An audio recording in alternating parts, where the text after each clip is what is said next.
Jai Hind everyone, welcome back on your YouTube channel. So today is 26th of January and it's a Republic Day today. So a very happy Republic Day to all. And इसी के साथ साथ we are left with only 5 days for our FCAT 1 2026, that is on 31st. So आज का day मैंने dedicate किया था for English and उसके साथ साथ मेरे को याद आया कि भाई मेरे को 2-3 कमेंट पड़े हुए थे ऑन यूट्यूब कि इंग्लिश के लिए स्पेसिफिक वीडियो चाहिए कि what to study, because English में सबसे ज़्यादा डर रहता है नेगेटिव मार्किंग का. सो इस वीडियो में मैं कुछ वीडियोस आपको बताने वाली हूँ कि अगर आप लास्ट 5 डेज़ में आपने इंग्लिश जितनी भी की है उसके साथ साथ अगर आप इसको कर लेते हो ना, देन श्योरली आपके मार्क्स बूस्ट होंगे एंड आपको कॉन्फिडेंस भी अच्छा खासा आ जाएगा before your exam. So start करते हैं वीडियो को. एंड वीडियो स्टार्ट करने से पहले मैं आपको एक मोटिवेशन दिखाती हूँ. As we are living in Agra, so यहाँ पर आगरा में एयरफोर्स स्टेशन है तो कुछ ना कुछ देखने को मिल ही जाता है. So let me show you. ये देखो, ये देखो कुमकुम आवाक्स लगा है इस पर. हाँ, तो C295 आ गया आगरा में. So for me it was IL-76 with AWACS, but कुमकुम बोल रही है कि that was C295 because अभी C295 का आगरा में रिसेंटली इनॉग्रेशन हुआ है. तो आप लोग वीडियो को देखना एंड बताना इन द कमेंट सेक्शन कि कौन सा है वो. बाय द वे कुमकुम भी इस बार FCAT दे रही है, तो चलो उससे पूछते हैं कि उसकी प्रिपरेशन कैसी है. एंड जो लोग नहीं जानते हैं कि भाई कौन है कुमकुम, तो she is my younger sister. तो अभी मैं दिखाऊंगी उसको एंड वो भी पढ़ रही है इधर बैठ के. एंड लाइक उसका जो यूट्यूब चैनल है, she usually not upload videos, but still मैं उसका मेंशन कर दूंगी इन द डिस्क्रिप्शन चैनल को, तो अगर किसी को देखना है तो जाके देख सकता है. So let's ask her. हाँ भाई कुमकुम, कैसी चल रही है तेरी प्रिपरेशन? ठीक चल रही है, बाकी तो एग्ज़ाम के अकॉर्डिंग ही पता चलेगा कैसी चल रही है. ओके, सो तू कुछ कहना चाहेगी अपने हमारे व्यूअर्स को, those who are preparing for FCAT, की भाई क्या पढ़ना चाहिए लास्ट 5 डेज़ में? सो बोल सकते हैं पहले तो जय हिंद एवरीवन, फिर बाकी तो हम ऐसे स्टार्ट कर सकते हैं. So today is 26 of Jain and 31st को हमारा एग्ज़ाम है, तो उसके अकॉर्डिंग बोल सकते हैं कि we have only 5 days left. So उसके अकॉर्डिंग पहले तो मैं ये बोलूँगी कि हमारे पास देखो 4 सब्जेक्ट होते हैं, रीजनिंग, इंग्लिश और current affairs, static and maths. तो भाई देखो 4 दिन बचे हैं. 4 दिन में जितना तुमने अपना कवर कर लिया है ना, फर्स्ट डे ऐसा नहीं कुछ न्यू स्टार्ट करो. उन 4 दिन में एक एक दिन डिवाइड करके वो सारे सब्जेक्ट कंप्लीट करो एंड लास्ट डे आपके पास 30 लेफ्ट होगा, तो 30 को वो करो जो मोस्ट इंपॉर्टेंट पार्ट है, और जो फॉर्मूलाज होते हैं मैथ्स में, करंट अफेयर होते हैं, स्टैटिक होती है, मतलब 30 को वो रखो. फिर बढ़िया सी नींद लो और अगले दिन देखना पेपर में क्या आएगा. तो मेरी वाली बातें क्यों बता रही है? ये सब तो मेरे को बोलना है अभी वीडियो में. हाँ, तो ये सब करो. बाकी तो मैं वही पढ़ रही हूँ जो ये पहले से ऑलरेडी आपको बता चुकी है. मतलब हम लोग भी वही फॉलो कर रहे हैं ना, ऑब्वियसली. और वही है, मतलब जो वीडियोस में पता है वो उतना कर लो, है ना. एटलीस्ट उतना तो कर ही लो अगर कुछ नहीं कर रहे हो तो. अच्छा चल ठीक है, थैंक यू, तूने काफ़ी इंसाइटफुल बताया. Okay, so all the best to you also. बाकी अभी मैं बताती हूँ आप लोगों को कि इंग्लिश के लिए स्पेसिफिक क्या करना है. लाइक इंग्लिश के लिए दिखाइए उनको. अभी ये रिवाइज कर रही है ईडियम्स वगैरह. मैं बताती हूँ कौन से ईडियम्स हैं, और एक बुक भी है ना अपनी, कौन सी है? ये तो भाई फेमस. ये सब तो जानते ही होंगे, पर बट देखने में मतलब दिख रही है, इतनी तो नहीं हो पाएगी, बट मोस्ट इम्पोर्टेंट थिंग. चलो मैं बताती हूँ क्या क्या करना है. इसमें पूरी बुक नहीं करनी है. सो अभी जितना भी बचा है उसमें किस तरीके से you can get maximum score in your English part, तो देखते हैं.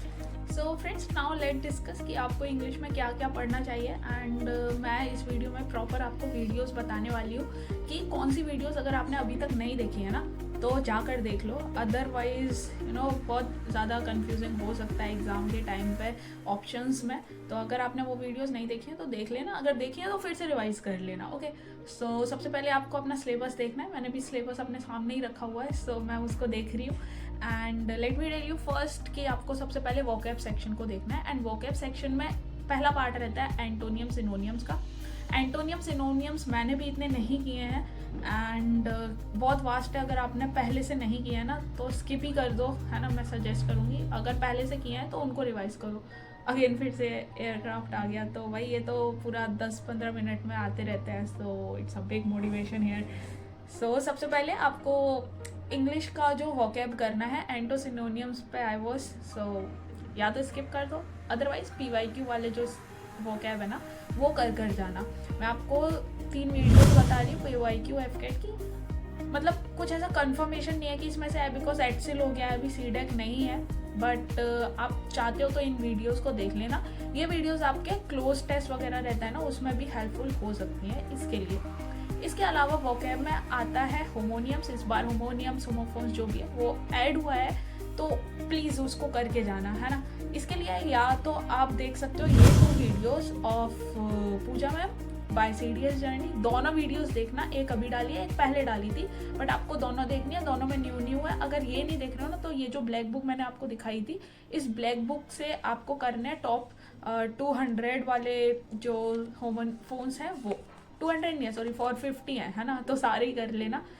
और इसके बाद आपको क्या करना है, लाइक प्रैक्टिस कर सकते हो आप, वैसे इतना टाइम तो है नहीं, बट अगर इसको अच्छे से कर लिया है तो मोर देन इनफ है, अदरवाइज प्रैक्टिस से ज़्यादा अच्छे से याद होता है, तो वो आप टेक्स्ट बुक पर कर सकते हो। टेक्स्ट बुक पर अभी डील भी चल रही है एंड थोड़ा बहुत डिस्काउंट ऑफर भी चल रहा है, सो अगर आपने टेक्स्ट बुक का अभी तक सब्सक्रिप्शन नहीं लिया है तो link is in the description, जाकर ले लो एंड कोड यूज़ करोगे तो अगेन आपको थोड़ा और डिस्काउंट मिल जाएगा। सो इसके अलावा let discuss for the one word substitution. Again one word substitution का आपके पास ये बुक है तो आप इससे कर लो, टॉप 200 जो रिसेंट एग्ज़ाम्स में आए हैं और रिपीटेड है वो वाले कर लो, अदरवाइज आप ये वाली जो वीडियो है रानी मैम की इससे वन वर्ड सब्सटीट्यूशन कर सकते हो। इसके बाद हमारे आ जाते हैं the idiom and phrases. Idiom and phrases के लिए ये 2 वीडियोस हैं जो कि अगेन पूजा मैम की है, ये 2 वीडियोस करो, अदरवाइज ब्लैक बुक अगर आपके पास है तो आप उससे भी कर सकते हो, ठीक है। मैंने दोनों से ही किया है, मतलब थोड़ा बहुत इससे भी पढ़ा है, थोड़ा बहुत किया, ये तो पूरे रेट लिए है बट इसमें थोड़े एक्स्ट्रा भी थे, तो जो रिपीटेड वाले हैं वो भी मैंने किए हैं। तो यहाँ तक हमारा वोकैब पूरा हो जाता है। वोकैब में आपको इतना ही करना है, इसके बाद आपको ज़्यादा से ज़्यादा प्रैक्टिस करनी है, कुछ न्यू आपको देखने को मिल रहा है तो वो आप नोट डाउन कर सकते हो, अदरवाइज याद कर लो उसको, ठीक है। इसके अलावा हम आते हैं रीडिंग पोर्शन पर। रीडिंग पोर्शन में अभी 4-5 दिन बाकी है, 4-5 दिन में अगर आपने अभी तक मॉक वगैरह नहीं दिया ना तो मॉक वगैरह दे लो, कॉन्सेंट्रेशन उसमें अच्छा खासा चाहिए होगा, तो आप अपने स्ट्रेटजी फॉलो करना उस टाइम पे कि कौन सा पहले पर आप पोर्शन यूज़ कर रहे हो, फिर कौन सा पोर्शन फॉलो कर रहे हो, वही पैटर्न आप लगाना जिससे आपका जो कॉन्सेंट्रेशन है वो बना रहेगा। एंड इसके अलावा हमारा जो है आपका एरर डिटेक्शन वाला आता है। एरर डिटेक्शन के लिए जो वीडियो है आप या तो ये वाली देख लो, ठीक है, CDS जर्नी की सर ने डाली हुई है, एंड अदरवाइज रानी मैम की ये 10 घंटे वाली अगर आप देख सकते हो तो देख लो, अदरवाइज सेम ही कंटेंट है, ज़्यादा कुछ इतना चेंज है नहीं। और मैं इस बुक से भी एरर करती हूँ बिकॉज इसमें रूल्स दिए हुए हैं तो नोट्स बनाने की ज़रूरत नहीं होती है। ये प्रशांत सोलंकी सर की इंग्लिश पॉकेट रॉकेट बुक है, तो न्यू बुक तो मंगाने का अभी टाइम है नहीं, बट जितना कंटेंट आपके पास अवेलेबल है यूट्यूब से देखते रहो वीडियोस, ठीक है। एंड 2x पर देखो, 1.5x पर देखो, जितने भी 5 दिन बचे हैं 5 दिन जितना मैक्सिमम आप एफर्ट्स दे सकते हो उतना दो, because these 5 days are very important, है ना। रिवाइज करना बहुत ज़रूरी है, आपने जितना पढ़ा है वो सब आपको अगेन रिवाइज करना है, ठीक है। एंड इसके अलावा one more thing is there जो कि अभी हमारे सिलेबस में न्यू आई है, that is complex to simple sentence, ठीक है। इसके लिए आप ये 2 वीडियोस देख लेना, है ना। ये 2 वीडियोस बहुत ज़्यादा इंपॉर्टेंट है, दोनों वीडियोस को देखना एंड समझने की कोशिश करना।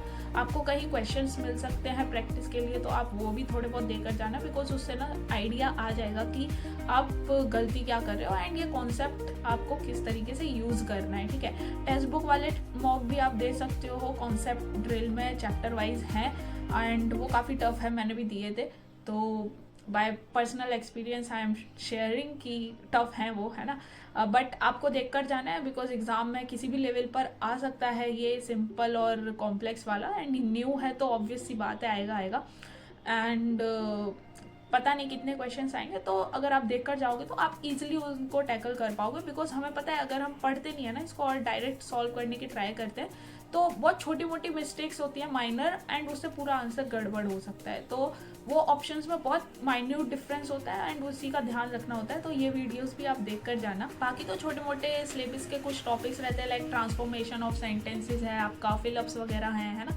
तो ये सब तो आपका प्रैक्टिस से आएगा। एंड ट्रांसफॉर्मेशन ऑफ सेंटेंसेस में ना कभी कभार वो एक्टिव पैसिव और डायरेक्ट इनडायरेक्ट भी दे देता है। तो इट्स बेटर कि आप एक दो वीडियोस उनको देख कर जाओ, बिकॉज यू नो मतलब सिलेबस में तो ऐसे नहीं लिखा, बट मॉक टेस्ट में पता नहीं वो दे रहे थे एक्टिव पैसिव और डायरेक्ट इनडायरेक्ट, और इनमें बहुत ईजी होता है अगर हमको बेसिक इसका पता हो। तो एक दो वीडियोस इसकी देख जाना। किसी की भी सीडीएस जर्नी सर ने भी पहले डाली थी, एंड अदरवाइज आप डायरेक्ट भी सर्च कर लोगे ऑन यूट्यूब, किसी का भी वीडियो आ रहा है तो आपका कॉन्सेप्ट क्लियर हो जाएगा एंड आपको हेल्प हो सकती है एग्जाम में। तो आप देख कर चले जाना, अगर आ गया तो बहुत अच्छी बात है, आपका काम बन जाएगा। एंड इतना आप कर लोगे तो श्योरली आप आराम से जितने भी अटेम्प्ट करोगे वो पॉजिटिव अटेम्प्ट करोगे, ना कि नेगेटिव। तो थोड़ा बूस्ट होगा आपका स्कोर इंग्लिश में। सो इस वीडियो में इतना ही, एंड फिर मिलेंगे ऑन 31st, व्लॉग बनाएंगे FCAT का जब एग्ज़ाम देने जाएंगे। सो अगर आपको कोई और वीडियो स्टिल चाहिए कुछ इम्पोर्टेंट, तो you can comment in the comment section. So तब तक लिए बाय बाय, जय Hind and all the best.